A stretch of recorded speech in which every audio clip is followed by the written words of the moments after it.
two, three.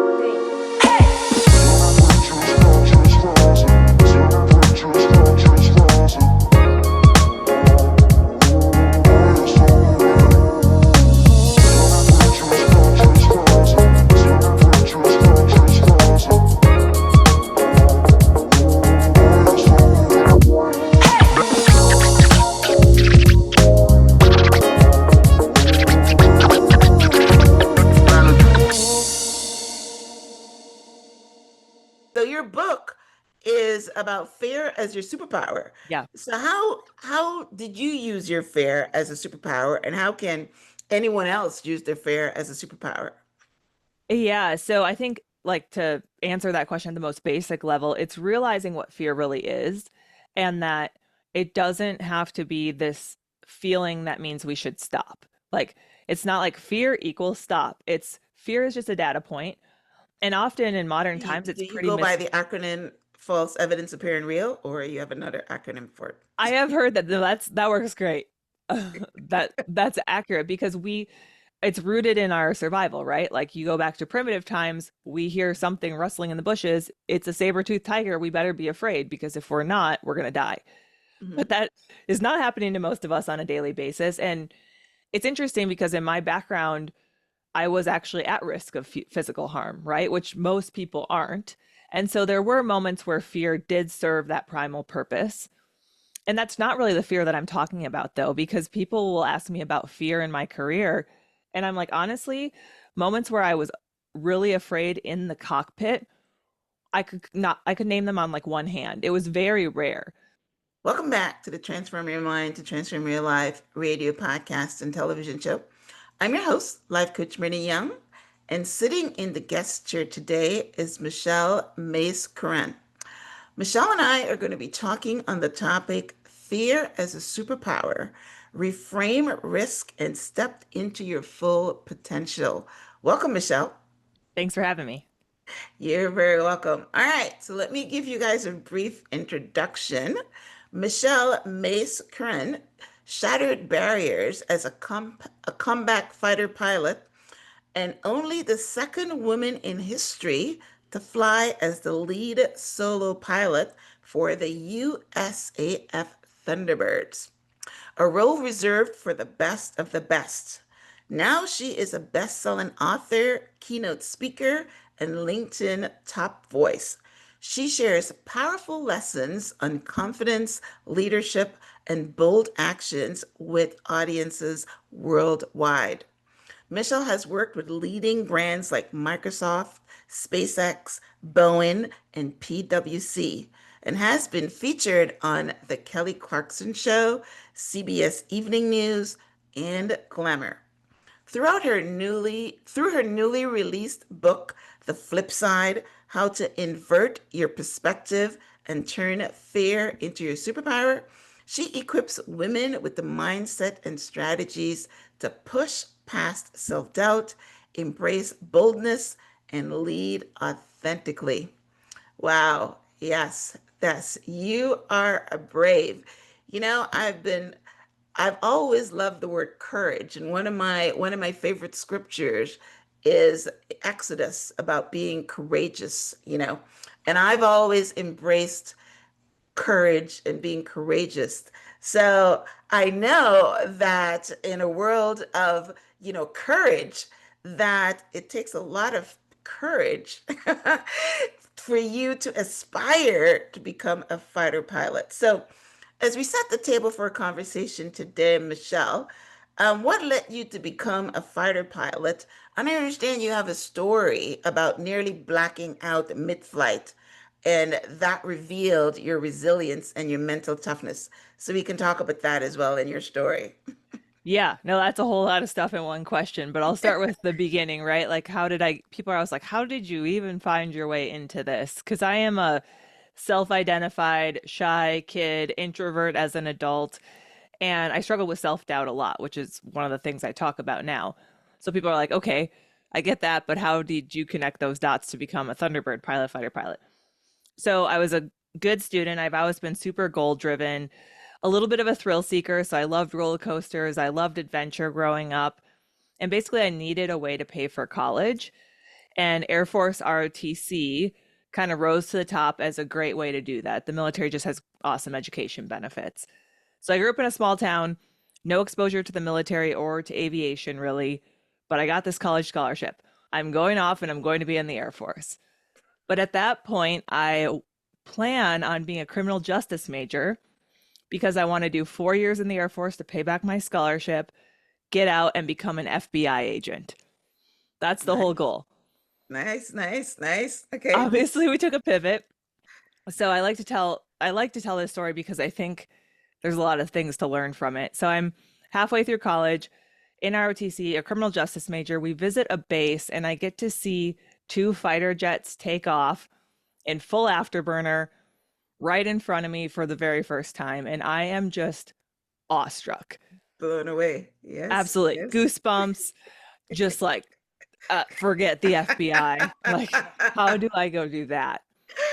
Wow.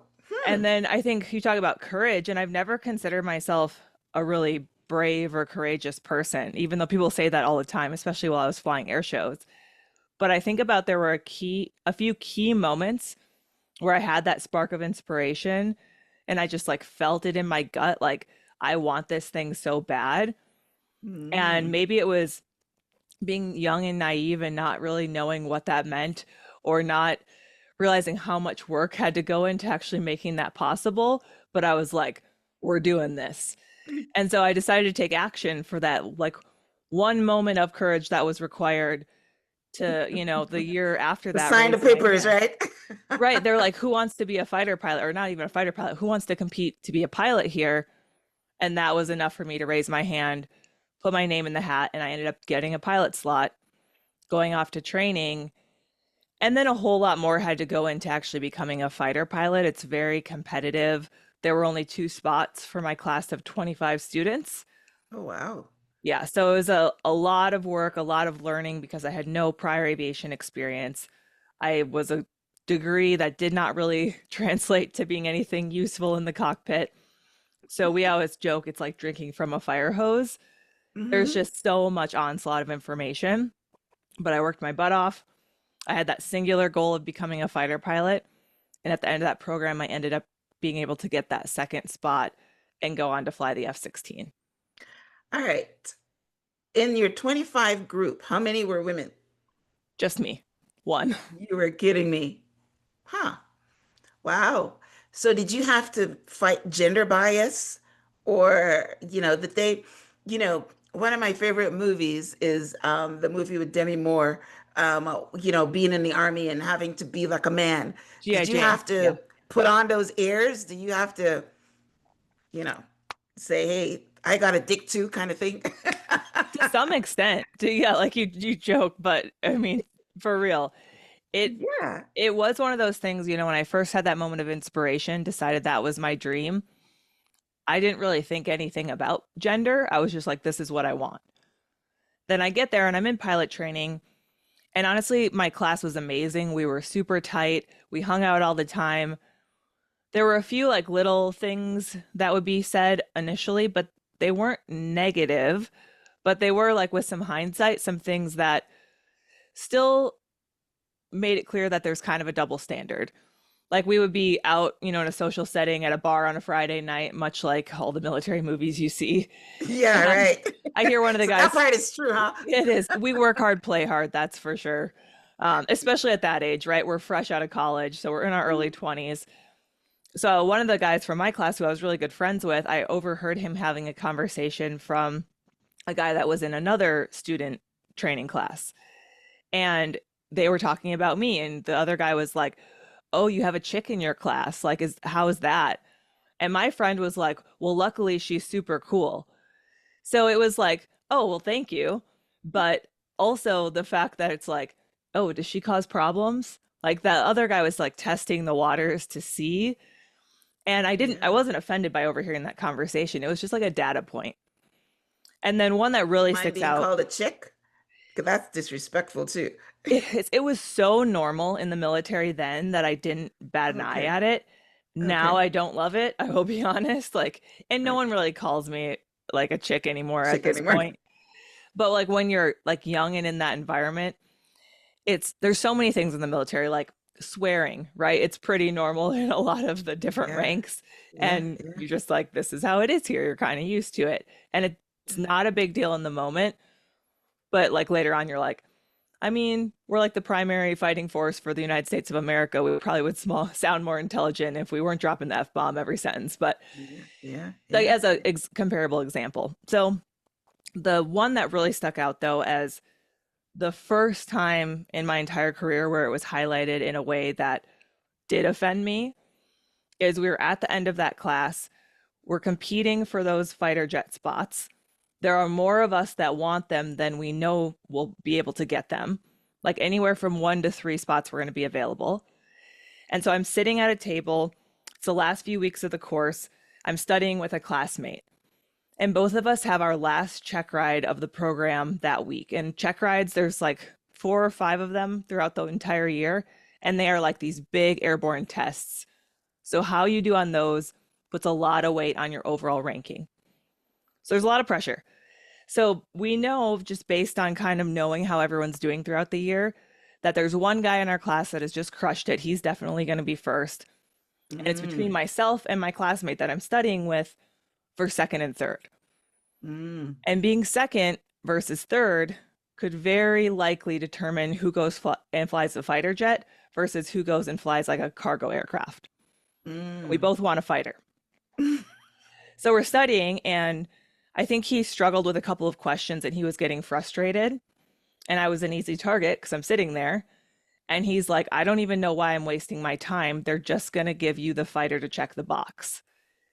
Mm. And I was so caught off guard and honestly just like kind of bewildered by the whole thing because I had worked so hard in that course and I had done really well.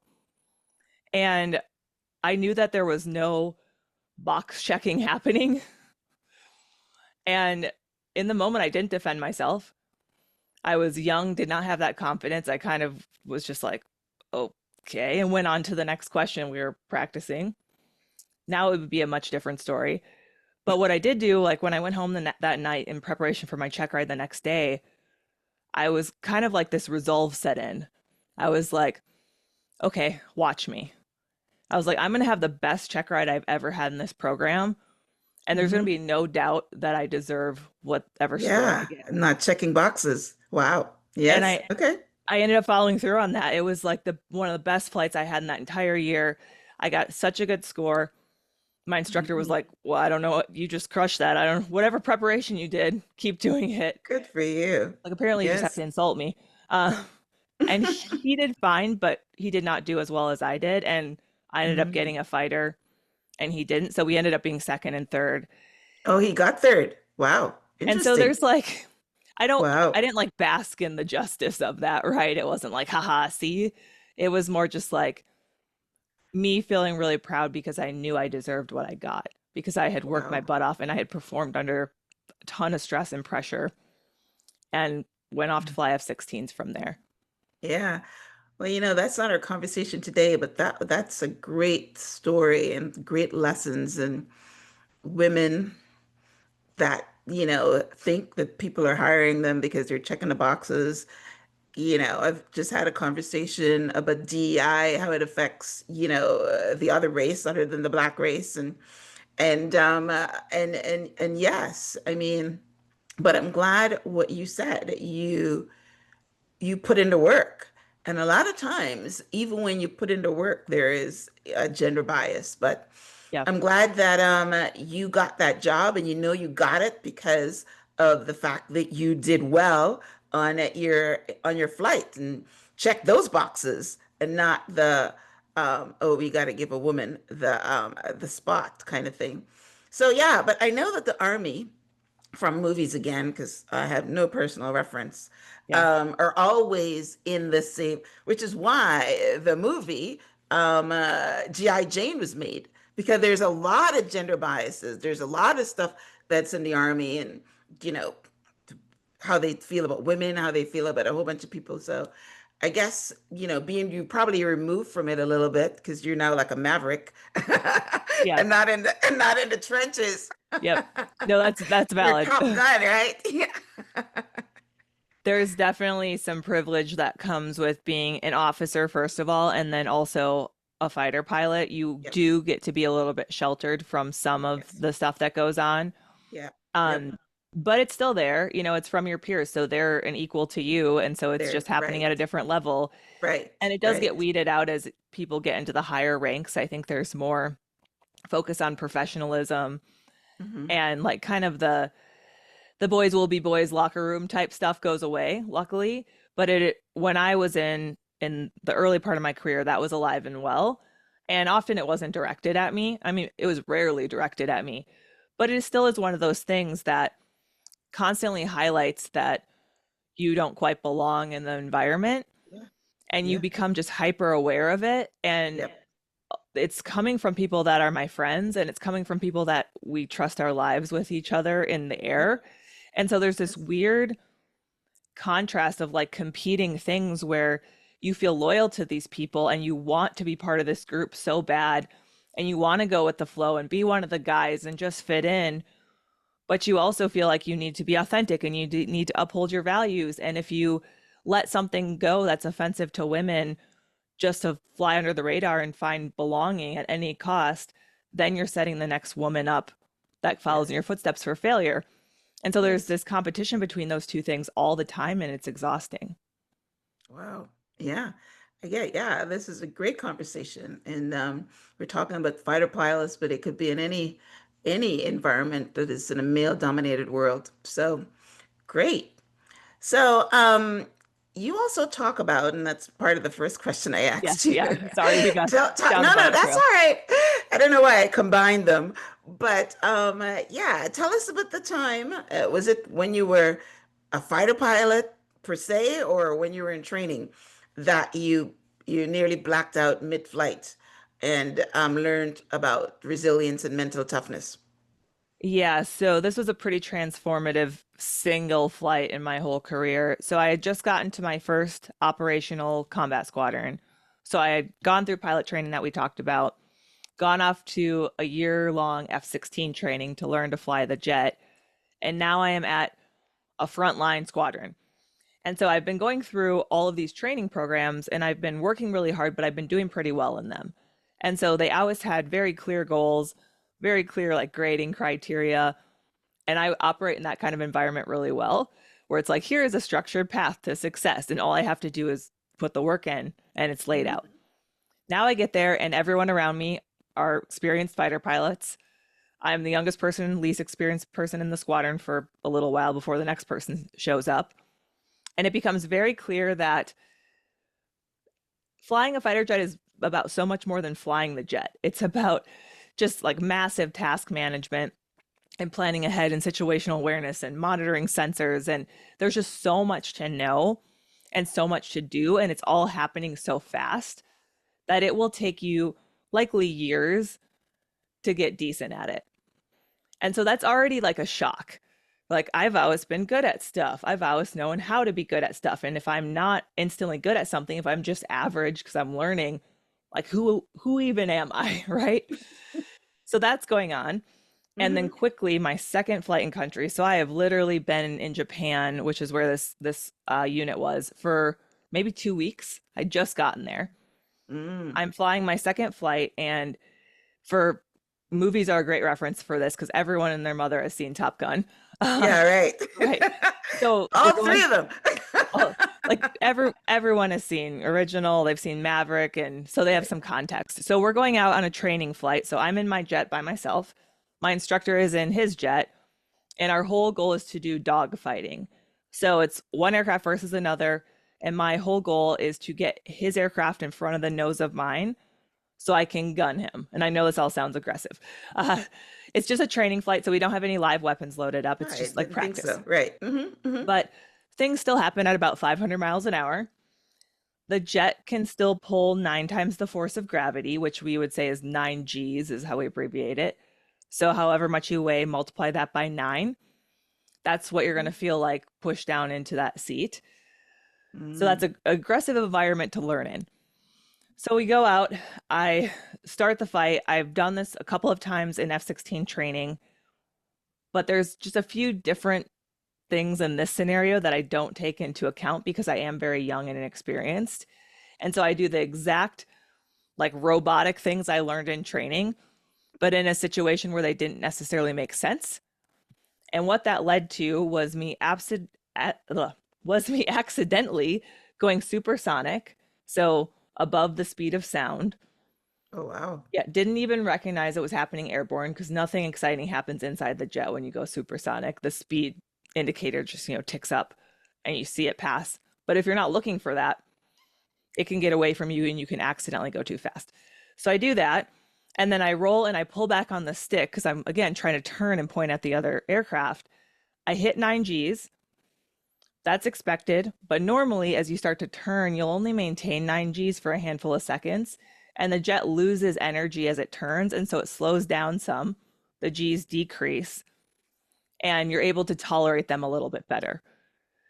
But because I'm going so fast and I don't realize it, I roll and I pull, and there is no way I can ever turn tight enough to point at my instructor. So I literally have zero chance of winning the fight. But also because the aircraft has so much energy on it, I hit 9Gs and then I end up holding it for a full 360-degree turn, which we're talking more like 20 seconds, which is a long time. Because what happens under 9Gs or any high G force is the blood gets pushed out of your head because the force is going from your head towards your feet. And your heart is only so strong to push that back up. And so at a certain point, you're at a high risk of a G-induced loss of consciousness, which we refer to as a G-lock. And that's what you reference when someone passes out in the aircraft. And so in that turn, I'm fighting to stay awake and I'm just starting to get tired and I'm not really understanding why this is happening, like why it's so difficult, why I'm not able to point at my instructor. So I just keep pulling. I'm like, surely I'm going to get there. And I get full gray out first. So you lose your color vision. And then you start to get tunnel vision. And then quickly I have full blackout. So I can't see anything, but I'm still conscious. I'm still aware of what's happening and I can still hear. And my instructor ends up, as he's watching me, he's like, what is she doing? She should be pointing at me. She's not, like, something's wrong. Something's wrong, right? So he makes a radio call to end our fight. And I hear that. And despite having full light loss, I pull back on the throttle and I start slowing down. The G's drop and my vision comes back. So I don't pass out, but I am about as close as you could possibly get to a G-lock. And A, I wasn't going to win, but B, I'm the only pilot in that $30 million fighter jet. And if I'm asleep, if I'm blacked out, no one is flying it. And that mistake in those exact type of situations has led to G-locks in other pilots in the past, and some have hit the ground because of it. Oh my goodness. And so it was, honestly, the first thing I felt was embarrassment because I failed the mission, right? I wasn't able to gun my instructor, which was the whole goal that day. So I was like so concerned about my performance and like showing everyone that I was good enough that I deserved to be there. Like I felt like I had to prove myself. Yeah. But then secondary, we go in our debrief, we watch the recordings from the cockpit. I see how fast I get, that I'm supersonic. I realize what's happening. My instructor is in there with me and we're listening to our tapes and watching. And you can hear me doing a G strain, which is like this pressure breathing that we do where we do these little air exchanges every 3 seconds. It helps with keeping that blood up in your head. And it starts off fine. And then it starts to get like a little sporadic and a little bit weak sounding. And he's like, are you experiencing light loss right there? Are you close to a G-lock? And at the end of that debrief, he's like, if you keep flying it like that, you are going to kill yourself. He like looks at me and says that. And that was kind of the wake up call moment where I was like, this business that I've decided to pursue is serious, right? Like it has high repercussions. Yes. And that combination of feeling embarrassed, like I didn't deserve to be there. And like this, I just pointed out that I wasn't equipped for this job, with the like fear of actual physical harm, just sent me down this spiral of imposter syndrome and self-doubt. And then you combine that with the gender stuff we talked about, and trying to prove myself in this very competitive type A world where belonging is so important and I inherently didn't belong. Like it was just Mm, the perfect scenario to struggle. mm. And I definitely did. Okay. So how did you gain the mental toughness to fight this imposter syndrome and belong? It took a lot of time, honestly. I always think people want me to have this answer where I'm like, but then the next week I realized No, of this course and not. I like was ready to I'm a go. coach, so I know it Yeah, doesn't take that. It doesn't go that fast. no. And I think I get asked a lot, like, what advice would you give to women in like really heavily male dominated careers that might face some of those same feelings? And I'm like, the unsexy answer is that some of it comes from just gaining competence in your job. Like some of it comes from just focusing on that. And as you show yourself that you are capable and you get better at the craft, the confidence will follow. Like you don't get to have the confidence right out the gate, No. but So why acknowledging didn't that you tell you're, yourself that? Because you just explained to me perfectly that you're only there for 2 weeks. You've never yep. flown this. So why did you feel like an imposter when it's you're clearly learning? I was not willing to give myself the grace to be a beginner. Ah, And good it's answer. so obvious, right? Like with hindsight, with all the wisdom I've gained in the 15 years plus since that happened. But when I was in the thick of it, just like the denial of this contrast of trusting everyone is better than you and everyone knows more than you do, and like never being willing to give yourself the benefit of the doubt that you did well at something or that you are a beginner and you deserve grace. And it's funny though, because you'll die on that hill all day. But then when someone that you respect, that you think is so much better and smarter than you, gives you a compliment, you're like, oh no, you don't know what you're talking about. So it's like you pick Yeah, and choose yeah, this right. confirmation bias to serve this narrative that Yeah. you're not cut out to be there. And so one Wow. of the things I tell people all the time is like, you have to be able to zoom out and recognize where you're at, that you are a beginner. You are in an environment with high standards that is objectively difficult. It would be insane for you to show up and be good at it on day Yeah, one. exactly. Like that's Yeah, just not going to happen. right. And I'm pretty sure that a man wouldn't have that same thing, same response. I think again, what that gentleman said to you or your friend that they're checking the box probably stuck with you. And on some level, you felt it. And that's why you always have to prove yourself.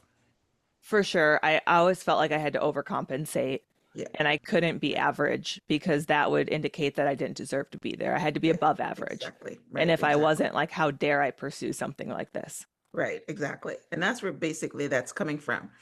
So, I'm sure there's a good end to the story after being there for how long? How long did it take you to feel comfortable and not think that you were an imposter? I think it ebbed and flowed, but honestly, that entire assignment, which I was in Japan for 3 years, which is a long time, I struggled with that. There were Okay. moments when I would go through some sort of upgrade where I was learning to be like a flight lead, for example, and it would be all these graded flights and a lot of pressure. And then you would get through it and you would pass, and they'd be like, congratulations, you are now a flight lead. And I would feel the excitement around that, like, heck yeah, like I made it. But then you're quickly on to the next thing, and now you're leading a group of four jets out there, and you're like, I don't know what I'm doing. And so I was very quick Wow. to They don't give you any time to bask in your success, no, huh? Yeah, you no, got to learn and something new tomorrow. then you Wow. got to Wow. go do it in like the highest stakes environment on earth, Right. right? So you were Did you never ever be in real combat? not Obviously, on that probably not. assignment, but on the next one, I went to Afghanistan. And So actually drop some the bombs. the second assignment, yes, I got to deploy and do the actual mission, and Oh, that's beautiful. I think the timing of that. So my squadron deployed when I was a young wingman, so maybe a year and a half into my time in Japan. But they wanted me to go through that upgrade to become a flight lead. And so instead of taking me on that deployment, they did a swap with the other F-16 squadron on the base, sent one of their guys in my place who was already an experienced flight lead. left me behind to work with that squadron to become a flight lead, which totally made sense.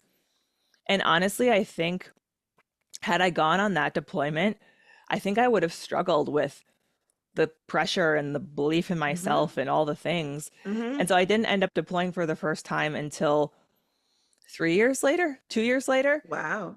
And Yes, it when you were ready. it Yes. actually worked out great because of course I Yes. still felt nervous. Of course I was still was doing this in the real world for the first time and there's so much pressure. But I also felt like I had the competence and the tools to do it. And it didn't go Yeah. perfectly, but I learned so much from it. And the whole entire deployment overall went well. And it really gave me such a vote of confidence in myself that I could Of actually do course. it for real. And My so, goodness. yeah, That that was one is, of the key things that yeah. led to kind of the comeback of just belief in my own ability.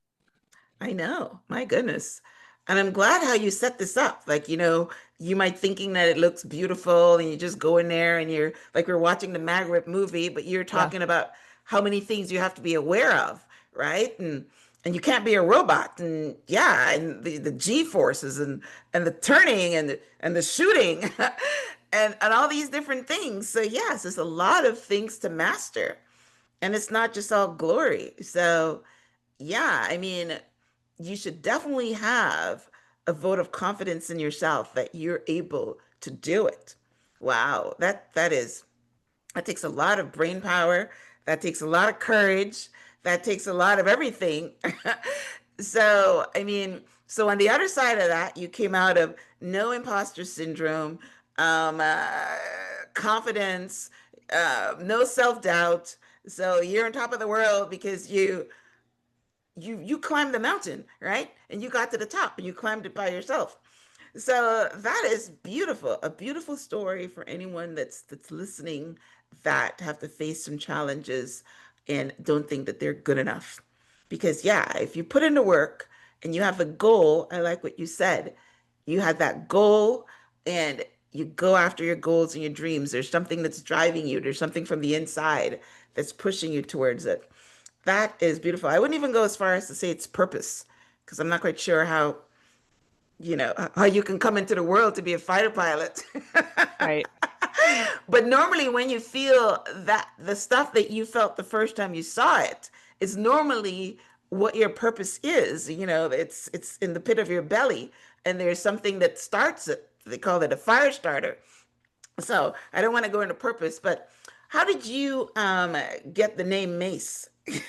Well, this is good because I told the story already. So it was from that flight where I went supersonic and I almost Oh, G-locked. So sometimes it's a long story because it's so complicated, but I've already laid the groundwork for it. So right. MACE is an acronym.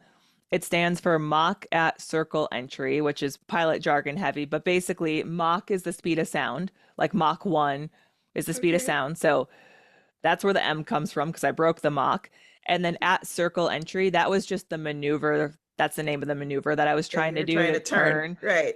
So Okay. Mach at Circle Entry. So it's interesting because that flight, which I associated a lot of shame with it on the backside, it gave me this call sign that I still go by at this point. And it's like it's on my book cover, my whole brand's built around it. And everyone's like, your call sign sounds so cool. Like, did you pepper spray someone or like, how did you get it? And when they first named me Mace, because you don't get to pick it, your squadron tells I stories know, about right. things you messed Right. up and then they come up with a fun name to go with it. That sounds cool, but the story's never cool. So I get the name, and honestly, I'm like, well, that's a cool call sign, but also I feel that like ickiness in the pit of my belly because I know I almost messed up at like a catastrophic level. And for quite a while, when people would ask me that story, I would tell them about the accidental supersonic part because I could be like, explain it with the mace, like Mach at circle entry. I don't have to tell them the part where I almost G locked because Well, they pushing wouldn't things, understand anyway. well, like even other pilots, like pushing Oh, things to the the other point pilots, where right. you Okay. might hurt yourself or someone else is not cool. Like that is not approved of in our culture in within a fighter squadron. So I could tell them the first part and they would be like, "Oh yeah, rookie mistake, that happens." But if I was to tell them the whole story of like, "Cool, yeah, that happened." And then I continued to push because I wanted to prove myself so badly to the point where I could have put myself at physical risk then it's like, oh, that's not so cool. Like that's stupid. And I knew that was stupid. And so I had this shame for a long time. But there was kind of this point where I went through all this personal growth after Japan, and a lot of it was just making a decision that I wasn't going to live anymore, like playing dress up, pretending to be something I wasn't, knowing I wasn't living up to my potential because I was so afraid of failing in front of everyone. Mm. And I would like opportunities would come up and I'd be like, pick anyone but me because I don't want to put myself out there and have all these Wow. growth that would come with this opportunity. Because, like I said, I'm so fixated on proving myself that that felt like a massive risk of failing in front of everyone. Wow. And so I made a decision that I Wow. was going to stop living like that because I had a lot of regret, right? It's like missed opportunities when you know you're saying no to all these things you should be saying yes to. Mm-hmm. And so I moved to my next assignment in Texas. I start purposely recognizing those moments where it's opportunity. It's that feeling in my gut that I know I should do the thing. But on the other hand, it's fear and it's uncertainty and it's this feeling of vulnerability. And I got really good at identifying like the physiological response I would have in those moments and like being like, okay, pump the brakes. We're not going to let fear call the shots here. Like, what is Wow. our end game? We want to be good at our job. We want whatever. And the answer was almost always, okay, we're going to say yes, even though it's scary. And Yeah. that was like maybe 6 months before that deployment that I started doing that, like very intentionally. And I did that for about 18 months. And it completely changed me professionally, personally. Yeah. It's what gave me the courage to consider applying to the Thunderbirds. Like it changed Mm. everything. And somewhere in there, I realized that every single pilot in my squadron had a call sign, even Mm. the most respected ones, even the best pilots in the entire unit, the commander, whoever, every single person had a call sign that they wore on their chest and that we called them by. And Yeah, all of that's those efforts Maverick. were on Wasn't that his call mistakes. sign? Yep. And they don't tell you in the movie, but it came from like something dumb that they did almost always. You Right. know you're not Yes. alone. So, but it's really interesting. I know I find this conversation so interesting because I think that you have to have courage, which is what I started off with, Mhm. to want to become a fighter pilot, to know that you're up there flying at supersonic speed and 500 miles an hour and all the things you have to learn. And it's obviously big training on that, and you're doing it, and yet you don't have the confidence. But Yeah. before I forget, there's a book that I read and I passed it on to my daughter that was from Rhonda Rhimes, and she called it The Year of Yes. And she did Yeah. exactly what you did because she was, feeling again not good enough and being scared of going outside her little home area. Some people have these anxiety, and she would say no to everything. Yep. And then her sister said to her one day, "You say no to everything." And then she decided to start to say yes. And it actually changed her Yep. because once you face that fear, right, you become a different person, right? Face the fear, but do it anyway. You become a different person. Yes. And her year of yes turned around. So I'm glad that you're saying the same thing. Your 18 months of saying yes and doing the things that scared you allowed you to break free of whatever was holding you because whatever is holding you is something unusual, and it could be again the female and a male gender role. It's probably what it is, but because you are an astonishing individual. I mean, there's not too many women that can walk in your shoes, and yet you didn't embrace it. Yeah, and when I was with the Thunderbirds, I would land from an air show and having done these kind of death-defying maneuvers to the audience, and I go to an autograph line and I would get to meet people, and almost every single show, someone would come up and be like, "You're so brave. I could never do that. Yeah, You're so brave." exactly. And You every are. single time I would be like, I'm not brave. Like I just worked really hard at this one skill. We just practice a lot. Like that's the only thing. It is And courage. it's It is taken courage. time. It's taken leaving the military and honestly writing the book and sitting down and diving into all these experiences and like dissecting them and like really kind of separating what I learned from different things because it all just gets muddled together when you're living it. Mm-hmm, That has mm-hmm. been so helpful to realize that the current like courage isn't courage if fear isn't there, right? Like if you It's true. feel no It's fear, true. then It's you're true. doing something that is probably well within your capability, that's not stretching you, and Hmm. it's not courageous. Then you're just doing a thing. It's true. And so It's the very fear true. had to be there. So they were right, because when they said you're so brave, I would be like, but I feel nervous all the time, or I feel scared all the time. I'm still nervous before we go do a flight, even though I've done But it a you do it thousand anyway. times. But I do it Exactly. anyway. You And didn't that was find an an epiphany. excuse. You didn't say you had a headache or something, and because that's what happens. You're afraid, and you conk out. But yeah, you did it anyway. So even though you're sweating and you're doing all these different things, that's what courage is. Yeah. So, yeah. So your book is about fear as your superpower. Yeah. So how did you use your fear as a superpower, and how can anyone else use their fear as a superpower? Yeah. So I think, like, to answer that question at the most basic level, it's realizing what fear really is, and that it doesn't have to be this feeling that means we should stop. Like, it's not like fear equals stop. It's fear is just a data point.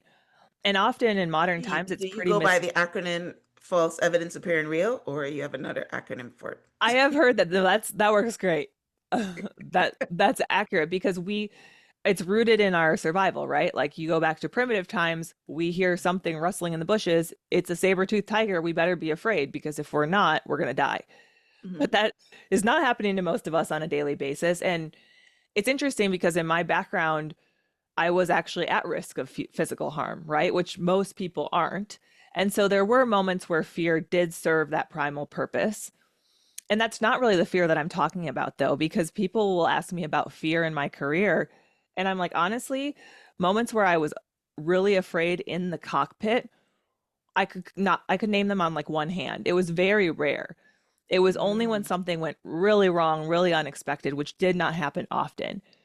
But what was more common was that fear of failure, that fear of judgment, that Hmm. fear of not living up to expectations.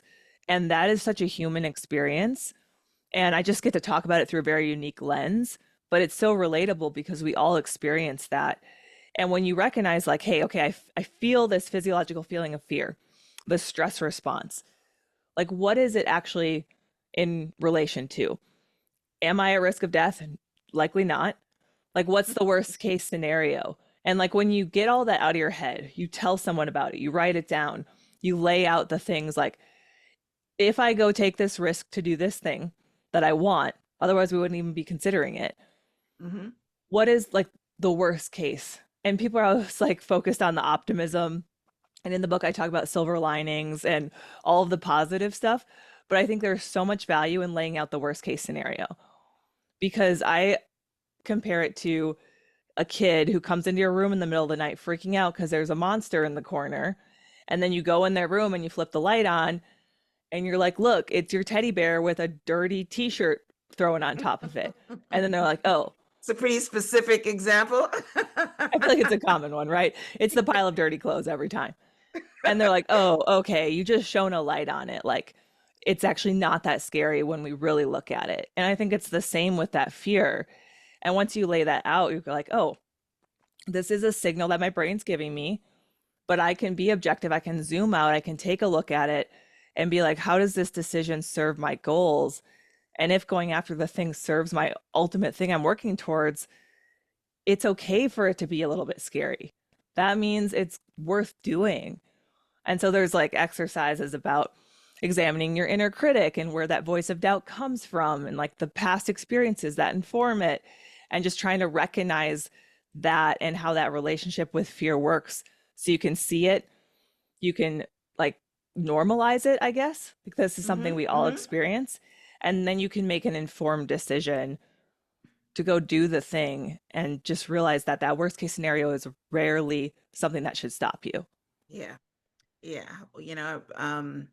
I was a Toastmaster when I was training to be a Toastmaster. It was my first speech about false evidence appearing real, that it's fear is something that tries to keep us down. But As you were talking, there is a real fear that I think a lot of people have, and it would be interesting to get your feedback on this particular one.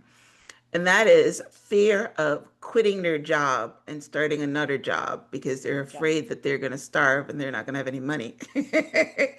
So that is one that is, a lot of people have that one, or, you're in a bad job, but you don't want to quit it because the fear when it comes to your survival as far as economics. Hmm. How would you approach that one?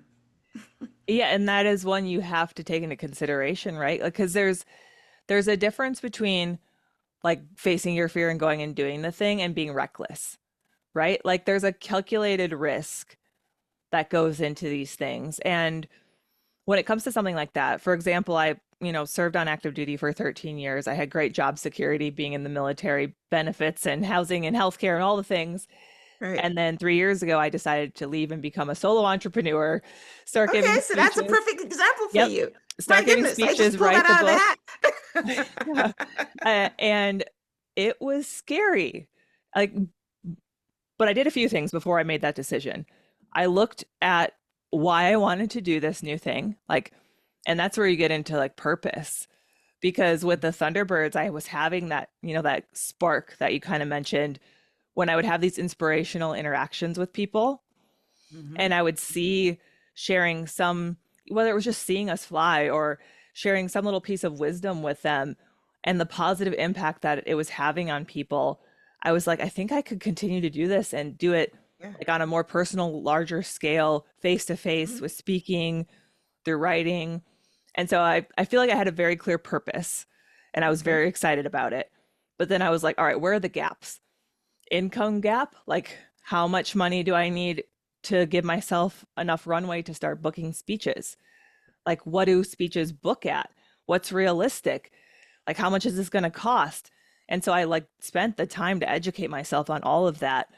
And then skills and knowledge gaps. I, a shy introvert, yes, had media training with the Thunderbirds, had spoken at schools before, but I had never been on stage for an hour in front of a corporate audience. That is a different skill set. So Yeah. I looked at taking a course and like getting training in that. And then the third part I always say is like taking a step back and looking at your network. Like who are the people in your life who can help close some of those gaps? And so I started like telling people, "Hey, I'm going to leave and I'm going to go do this. Like I just need a little bit of wisdom from you." I started reaching out to my network, and a lot of these people I only sort of knew, like I'd been introduced to them over the years at some point, and people showed up for me in the most incredible way. And That's so amazing. I bridged those gaps, and Yeah. had I gotten to a spot where it was like, "Oh, this just isn't economically feasible. People don't pay speakers." They do pay speakers, but let's like hypothetically I say they know you're saying hypothetical, right? Yes, right. right. Mhm. I wouldn't have taken that leap because there wasn't like that would have tipped the risk scale, but I had enough green lights that I was like, okay, I have some money in savings. I have VA disability. Like I have these things that can bridge this gap. I have a husband that has a job also. Like Yeah. if it had just been me, the calculus would be different, right? And so it's laying all of that out there though. It's been like, yes, I'm passionate about this thing. Yes, it gets me excited. But here are the logistical gaps. And if you can't close one of them now, keep your job, your day, your 9 to 5, and side hustle, work on building that to close that gap. And then there'll be a certain point where you all of a sudden realize that you can close all those gaps. And then you should have a lot more confidence to make that leap. Oh my God, what a great answer. I What just a experienced it. fantastic answer and a personalized one too. That is amazing. That is amazing. Wow, you've taken us through.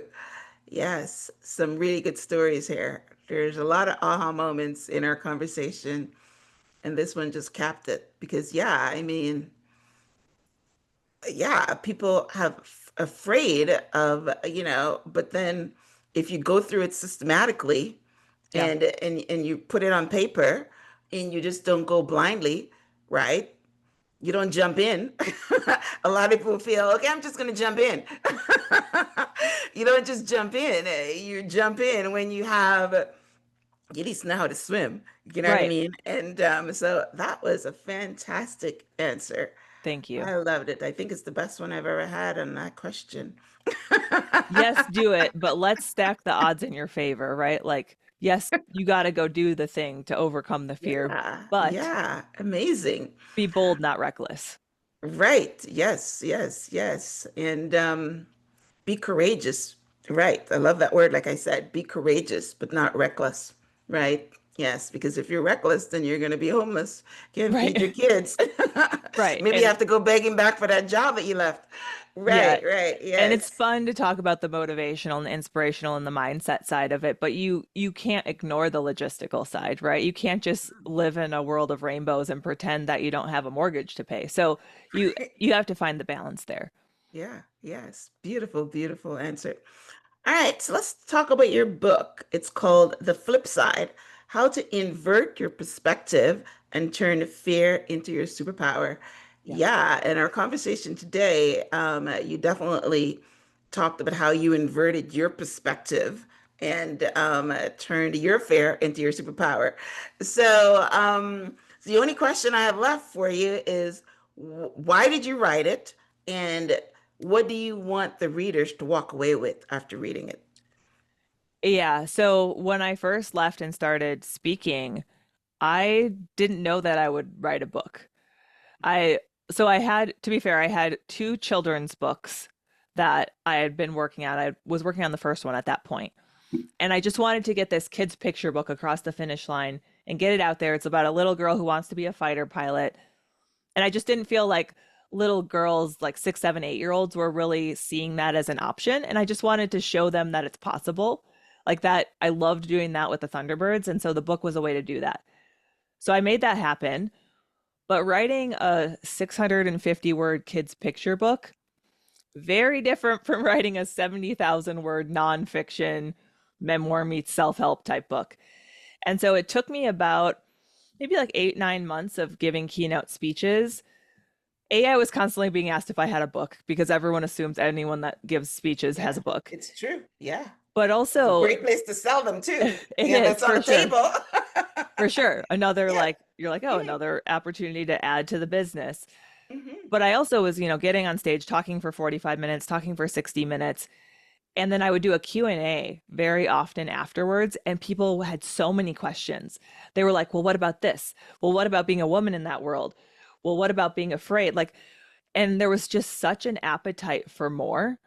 And it was more than I could ever fit in a speech. And I knew I had so many stories that I hadn't told on a stage because you really have time to tell like maybe like one main story and a few shorter ones. Mhm, And I mhm. was like, maybe there is a book. Maybe I do have a book in me. And so we started looking at a proposal and how that world even worked. We're like, okay, I'm going to work with someone who's professional in this world and we're going to put together a proposal and let's see what happens. And I ended up getting a publishing deal with Hachette, which is one of the big five, and Mhm. a deadline for a manuscript a handful of months in the future. And then it was like, guess we're writing a book. And it has been amazing, like hard, yes, but I think really healing for me to lay that all out there and explore so many things that I never talked about to anyone, maybe like briefly in passing, but to really organize my thoughts, put them on paper, and then the manuscript was due like 2 years ago at this point. It is such a long process. It was a 3-year process. And as Mhm. it got closer, and over this summer, I got to go to a sound studio and record the audiobook. Audiobook, right? And Mhm. reading my own words at like performance level for hours a day, multiple days in a row, I was like, oh, some parts of this I really love, and some parts I'm really nervous to put out into the world. And then, like, the publishing date, the release date, was just a few weeks ago, is approaching, and it's like 90% excited, 10% terrified. Because I talk about all the gender stuff we talked about. I talk about going through a Yeah. divorce. It's like very vulnerable. And I always worry about like, am I doing other fighter pilots justice? Am I doing the military justice? Am I doing women in the military justice? Right? Like you feel like there's so much responsibility there. And the book has been so well received. Like the I'm sure. The messages and You're very well reviews, received here. You're just so natural it's at conversation. it's been so incredible. Like I no regrets in writing the book, and woof, it's a lot of work. It's a lot of work to market it, I would say is the hardest part. Sure. But it Good has to hear. been awesome. And to hear people being like, I just made a decision in like there's this promotion I always have wanted to go after. And every time it comes up, I talk myself out of it. And I just finished your book and I made a decision. Like I'm gonna say yes and go for it. It's like a tangible result. Yes, It's so cool. yes. You got to continue that year. Yes. Especially for things that scare you. You got to do that. Wow. Wow. So, Michelle Mace, it's been an incredible conversation. Thank you so much for sharing your story. You know, I'm always inspired when I can have a good conversation, just being intuitive by the questions that I ask. So I'm glad that I was able to, I think that I was able to pull out, Yeah. some great stories out of you and leave a really indelible impression on our listening audience. So, kudos to you. I mean, yes, you definitely are brave. You're at the top 1% of women. Thank you. Well, I want to bring more women up with me, right? Like I'm Exactly, right. Yes. reaching the You're hand the top back. 1%.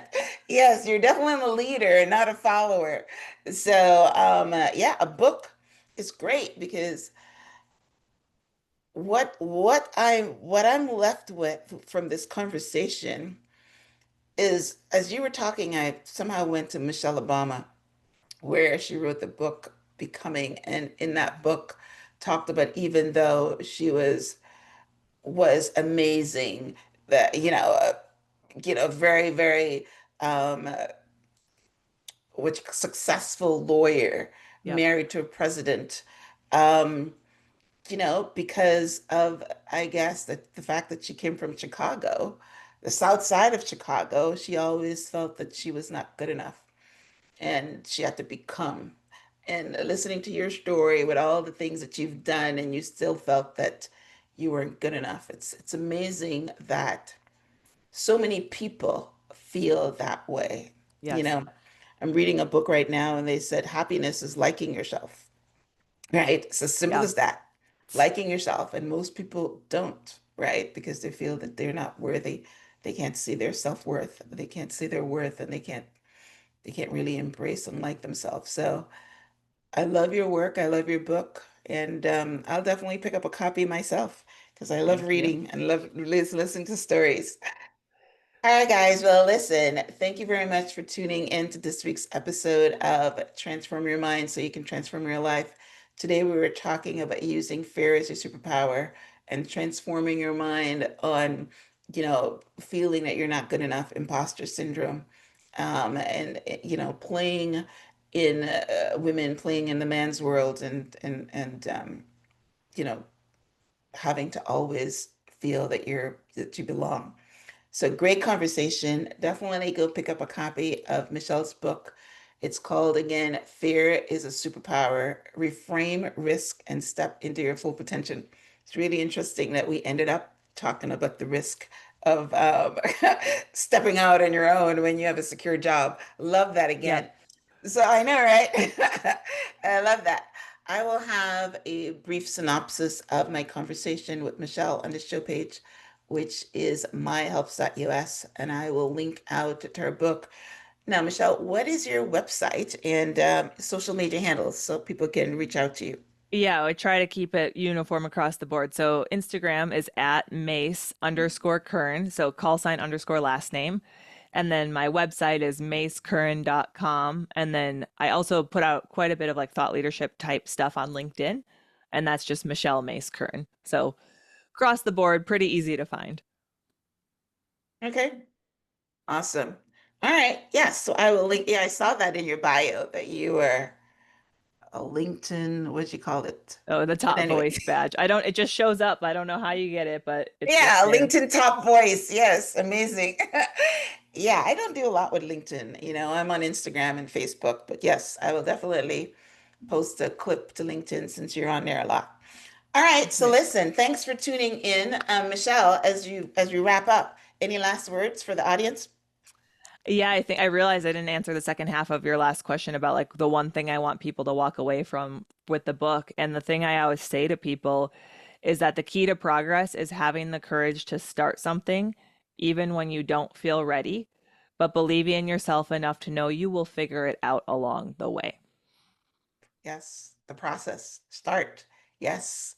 I definitely agree. Start. You Yes, know, action creates confidence. right. Yes. Um, MLK said, it's okay when you're going up a staircase. You only see the one staircase above you, but you never see the whole staircase, but just keep stepping, right? Yep. And you'll get there. So another way of saying it, right? Yes. Yeah, definitely. That's what you want to do, feel the fear and do it anyway. Yes. Amazing. Yes, amazing. All right. Well, listen, thanks again. Thanks, Michelle. Thank you guys for tuning in. This is one of the episodes that you definitely should share because there are so many nuggets in here for women, men, anybody that you know needs to be encouraged, right? In whatever they're doing. So amazing. So thanks again, Michelle. Thank you guys for tuning in. Until next time, namaste.